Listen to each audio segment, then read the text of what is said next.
पुण्यात्माओं, यहां कोई भी सुखी नहीं है, कोई भी सुखी नहीं है। चाहे कोई राजा बन जाए उसकी महादुर्गति, उच्च अधिकारी बन जाए, बेशक हमने कार और कोठी लाल बत्तियों में जाता देखा, उसका परेशानी 24 घंटे टेंशन रहती है। हम इस झूठे सुख को सुख मान बैठे हैं। चाहे यहां राजा बन जाए, राजा को इतना दुख होता है शायद किसी को नहीं होता, लेकिन राजा को माया जोड़ने की आदत पड़ जाती है। उस माया के उस हाड को, कुत्ते वाले हाड को चाब चाब कर ये प्राणी, चाहे राजा है चाहे कोई भी है, भगवान से दूर है, वो यहीं इसी में उलझ पुलझ होकर रह जाता है। परमात्मा कहते हैं तन दर सुखिया कोई ना देखा, जो देखा सो दुखिया हो, जो उदयस्त की बात करे मैंने सबका किया विवेका हो। यहां पर कोई भी जीव सुखी नहीं है, चाहे राजा है, ब्रह्मा विष्णु महेश तक भी सुखी नहीं है। कहते हैं साच कहूं तो जग नहीं माने, झूठे जगपति आई हो, ये ब्रह्मा विष्णु शिव जी दुखिया जिन ये राह चलाई हो। परमात्मा कहते हैं मैं साची कहता हूं तो मारन न धावे हैं, और झूठी बात को ये स्वीकार करे बैठे हैं कि ब्रह्मा विष्णु महेश सर्वशक्तिमान है, इनकी पूजा से मोक्ष होता है। नहीं, इनका अपना भी मोक्ष नहीं है, ये स्वयं भी जन्म मृत्यु के 84 लाख योनियों के चक्कर में ही है।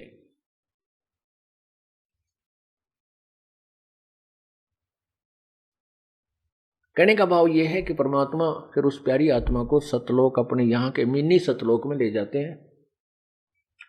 वहां जाकर वो खूब रोता है, और उस जैसे नालायक वहां बहुत बैठे पाएंगे, सभी बैठ कर बतलाते हैं हमने नाश कर लिया, हमने बड़ी बनाई बात बिगाड़ दी।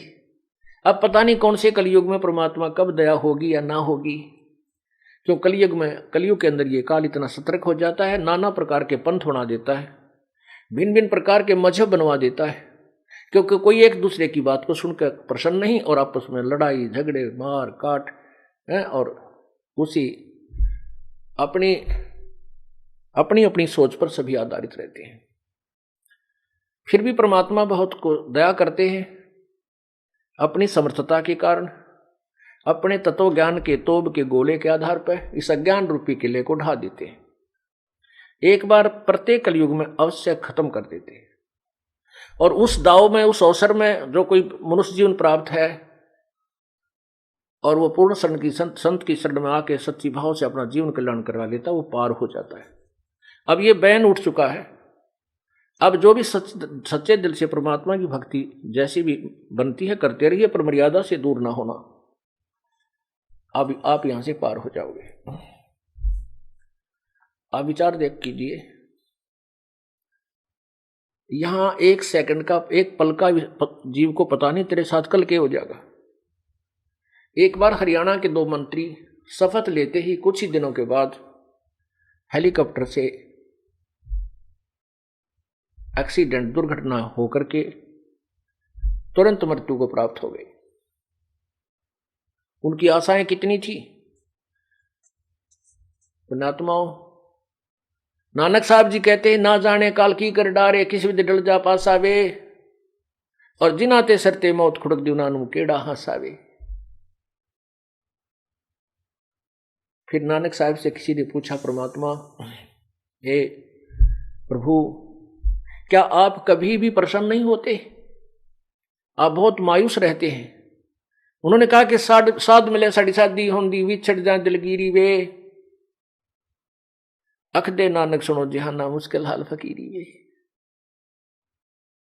कहते हैं जब ये संत भक्त जो मेरे अनुयायी वापस आते हैं मेरे पास समागम में, इनको देख करके मुझे खुशी का ठिकाना नहीं रहता, क्योंकि मैं ये देखता हूं कि ये काल से विचलित नहीं हुए, इनके ऊपर काल के जाल का असर नहीं हुआ, क्योंकि ये पुनः पुनः आ रहे हैं। और जो नहीं आते हैं उनसे पता लग जाता है कि वो काल न के जाल में फंस चुके हैं, वो चाहे कितने सियाने बन रहे हो, क्योंकि ये पैमाना, ये थर्मामीटर इस दास के पास है कि कौन कैसा चल रहा है, इसकी कैसी भक्ति है। अपनी अपनी सोच से तो हम पहले से दुर्गति करवाते आ रहे हैं। हमने संत के एक एक आदेश का पालन करना होगा, और तभी हम सफल होंगे। नहीं तो जैसा करेंगे वैसा फल मिलता ही रहेगा। अन्य साधनाओं से ये फिर भी आपको करोड़ गुना असंख्य गुना ज्यादा लाभ देगी ही देगी, लेकिन मोक्ष से वंचित रह जाओगे। फिर मोक्ष से वंचित रह गए तो फिर साधना क्या किया।